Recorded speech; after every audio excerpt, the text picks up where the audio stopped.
تكونوا كامل بخير وكامل بصحة جيدة يا رب العالمين.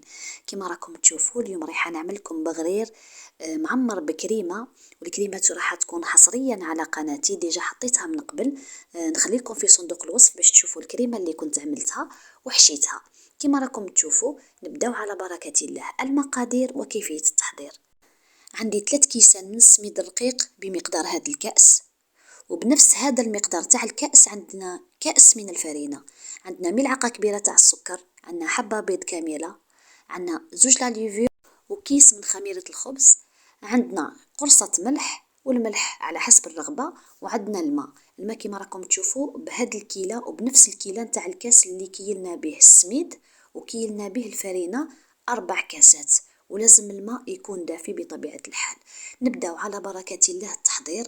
حطيت النواشف، كل النواشف كما راكم تشوفوا، حطيت السميد ومن بعد حطيت الفرينة، حطيت ملعقة سكر كما راكم تشوفوا، حطيت القليل من الملح واكيد الملح على حسب الرغبة. نزيدو نضيفو 2 اكياس نتاع لاليفيو كما راكم تشوفوا، ومن بعد نضيفو كيس واحد من خميرة الخبز بمقدار ملعقة كبيرة نتاع الأكل. كما راكم تشوفون نخلطوا كل النواشف مع بعض بهذا الشكل وبهذه الطريقة. صراحة ما نقولكمش وصفة جد رائعة، وإن شاء الله تجربوها وتقولوا لي كيف جاتكم. نزيدوا نضيفوا كما شفتوا نضيفوا حبة تاع البيض ونخلطوا الكل جيدا كما تشوفوا بهذا الشكل وبهذه الطريقة. هنا أكيد بطبيعة الحال راح نضيف الماء، والماء لازم يكون دافي، ما يكونش سخون بزاف وما يكونش بطبيعة الحال بارد كما راكم تشوفوا، أكيد بمقدار الكأس اللي وريت لكم في المقادير من المرة الأولى. لكم الاختيار أكيد في الكيلة اللي حبيتوا نتوما، وفي الزيادة وفي النقصان كما حبيتوا نتوما، وعلى حسب أفراد العائلة تعملوا البغرير كما راكم تشوفوا بهذا الشكل وبهذه الطريقة. أنا حركته بالفوي ومن بعد ميكسيتو بالميكسور حتى تحصلت على هذا الخليط، خليته يرتاح لمدة شي 5 دقائق، ومن بعد كما راكم تشوفوا سخنت المقلة نتاعي ودرتهم صغار، ما درتهمش على حسب المقلة كاملة.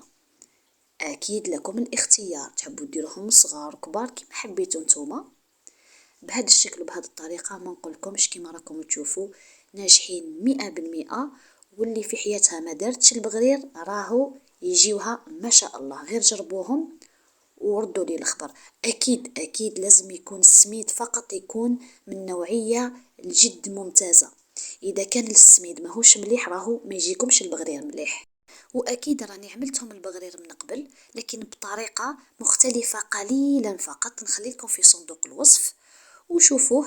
إلى عجبتكم الطريقة الأولى ولا الثانية اعملوه، ولكن الوصفتين اثنين راهم ناجحين. فقط كما قلت لكم لازم يكون عندكم السميد يكون من النوعية الجيدة والممتازة باش يكونوا ناجحين معكم. وهنا كما راكم تشوفوا راني نخلص كل الكمية اللي معي تاع البغرير، ومن بعد نبدا نحشيهم بالكريمة اللي قلت لكم راني نخليها في صندوق الوصف، راهي حصريا على قناتي. نتمنى ان شاء الله تعجبكم الكريمة، ونفس الكريمة تعملوها او تعملوا كريمة اللي حبيتوا نتوما بالطريقة اللي حبيتوا، فقط انا نعت لكم الطريقة كما راكم تشوفوا. هنا بعد ما خلصت كل الكمية اللي معاي شوفوا كيفاش جاو بزاف خفاف وملاح وما شاء الله. هنا عندي شوية جوز كما راكم تشوفوا، فوالا اكيد كما حبيتوا نتوما لكم الاختيار في المكسرات. الكريمه هذه هي اللي قلت لكم عليها، ونخليكم في صندوق الوصف وان شاء الله تجربوها ولا تجربوا اي كريمه نتوما حبيتوها. هنا نبدا نحشيهم على طريقتي الخاصه كما راكم تشوفوا. نحطوا الكريمه في الوسط بهذا الشكل وبهذه الطريقه، ونقفلوهم على الجوانب ونزيدو نحطوهم من فوق الى حبيتو كما حبيتو نتوما. لازم يكونوا معمرين باش يجيو بنان بزاف.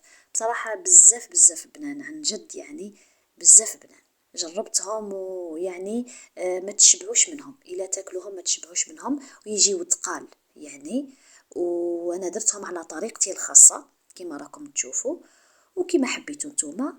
وهنا حطيت جوز كما راكم تشوفوا وقدمته على طريقتي الخاصة، ولكم الاختيار تاني في التقديم كما حبيتوا نتوما. ومن بعد حطيت لهم صوص شوكولا، ما حطيت لهمش العسل.